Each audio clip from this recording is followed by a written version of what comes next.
So at the time that I started my DPhil, I was building journey planning software, so that's kind of a lot of where some of this comes from. So a lot of these are historical ways of doing what Google Maps might do today. So different sort of what I call a subgenre of navigation publications.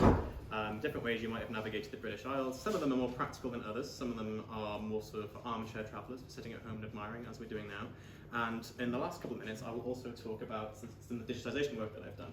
So if you wonder why there are coloured dots moving across the screen, that's because I've taken 3 of these publications and I've put all the stagecoaches they describe into a digital model and animated them at about 600 times real time. So this is what the stagecoach network would have looked like at different points in time. So you can mesmerised by those for a while. So two of the earliest ones we've got here are these 2 maps in the Gough collection that show what I call schematic diagrams of journeys. So not necessarily geographically accurate, but they show lists of places. Sort of similar, I guess, in many ways sort of precursors to the sort of tube map style we get now, which don't necessarily map the geography, but they do show lists of places in a particular order, and they sort of have lines branching off of the lines, which you can see. It's kind of like a navigational aid if you're trying to get from one town to another. You can just kind of follow the lines. And then a little bit later, you start to get strip maps. So they've been around for a while, but they start to be sort of increasingly condensed into pocket guides. Like this one here is a so-called pocket guide. I'm not sure whose pocket it would fit in, but it is a pocket guide. And you see these sort of like sort of semi-3D maps that you can follow in strips as if you're going down a road, and they'll take you from point A to point B.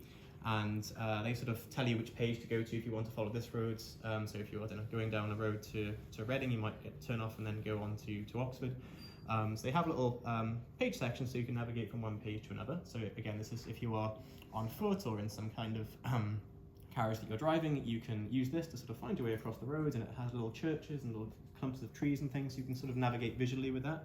But they went out of date pretty quickly, so you had to sort of buy new pocket guides pretty often.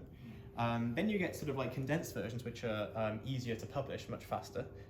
So this one here is one of Paterson's work. So Patterson was one of the big publishers of these sort of like pocketish guides at the time. So this one is, I think it's 1810 or something like that, this one. So it has, you read through this, it has little symbols for bridges, it has little arrows pointing to when you need to go to another page, it has little asterisks that mean various things. It's very hard to understand, but once you sort of grasp the key, it's a way to sort of understand what's going on the road without necessarily having a visual guide. So they don't have to keep redrawing maps every single time they publish an update, and there's quite a lot of versions of this. There's something like 10 different editions published over the course of a couple of decades. And they're just different ways of following a road, and they have lots of descriptions of what's going on in the places you're going through, so you can get a sense of what's around you. And then next is another Patterson publication. So this is a more visual one. So this is people who have more money and can afford to have sort of strip map style. So again, this is following roads much more visually and sort of seeing where you can get to. But all of these ones I've described so far are for someone who's either on foot or in a carriage and isn't travelling by what we now call public transport.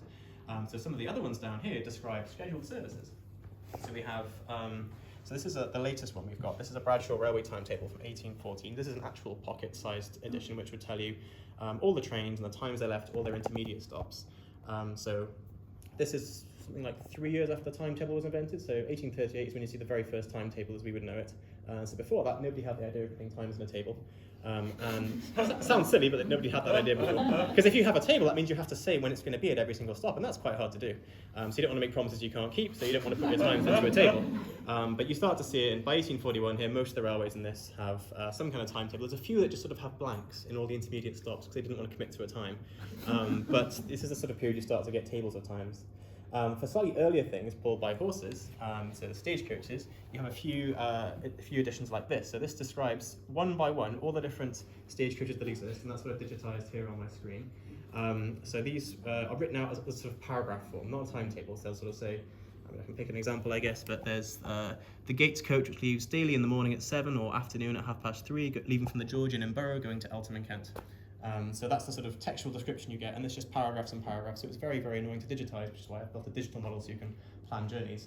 But there's a few different publications like this. This is just covering London. This is from 1832. This one, but there's the Universal British Directory as well, which is I think this chunky one over here. These all cover, so the Universal British Directory is 5 volumes over the course of something like 7 years, and they only did this once. After they did one set of volumes, 7 years, they were not doing this again, and they gave up. So it's very hard to keep these up to date because these don't just cover stagecoaches, they cover I don't know, all the different roads you could travel down. They cover all the different interesting persons you might meet in sort of country house seats along the way, that sort of thing. So they're descriptions of every single thing that's going on in the country. And so the stagecoaches were almost like a minor aspect of it in many ways. And so lastly, I'll talk about what I did to digitize these. So I won't go into detail about how I did it, but these are digital models of all the different services that exist in 3 of these publications. There's one from 1790, that's the Universal British Directory, the big chunky one. There's one from 1821, it's Cary's Traveller's Guide, and there's one from 1834, which is Robson's London Directory. And all of these have, well, they all have thousands of services in them, and if you sort of visualize them on a map, you get something like this. This is what they look like if it's kind of similar to how you visualize a modern transport network, I suppose, in a control room. It's a bit overwhelming, but you could do this.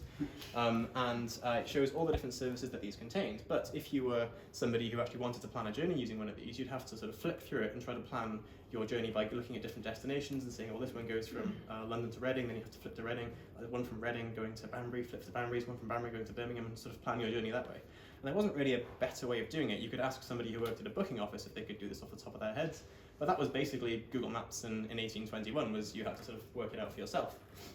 So if anyone wants to come afterwards and ask me, I will happily plan a journey for you A to B, but this is the options from, this is Oxford to London on a random weekday. There's a few things you can see. Some of them are names, some of them aren't. You've got the Star Coach, you've got the Light Post Coach, you've got the Old Post Coach, but a lot of them just sort of didn't have names and were just kind of identified as, there is something that leaves at this time from this place, go and find it. And that's kind of the extent of how navigation works. So wayfinding is sort of a lost art for us now, but a lot of it was just sort of walking along the road, asking people along the way, how do I get here, what's this road like, is this road better, is this road worse? And it was very much like it's something you had to work out at the time, and really there wasn't necessarily a right answer. It was often a very difficult thing to do, which is why a lot of the etymologies of words like travel comes from travail and lots of things like that, because travelling wasn't necessarily a very pleasant experience. We're trying to make it a bit more pleasant, especially sort of sitting on a computer and typing journeys out. So there's a lot of stuff in the software. Someone wants to ask me questions afterwards, sort of exploring what's in these books and how you can plan journeys and where you could get to at different points in time. But I've tried, my intention when I sort of first decided to come and do a history DPhil from being a computer scientist was seeing if you could sort of apply modern technology to the idea of an old transport network. And it turns out you sort of can. Yeah, that's just about work, I'd like to think, after 5 years of doing it.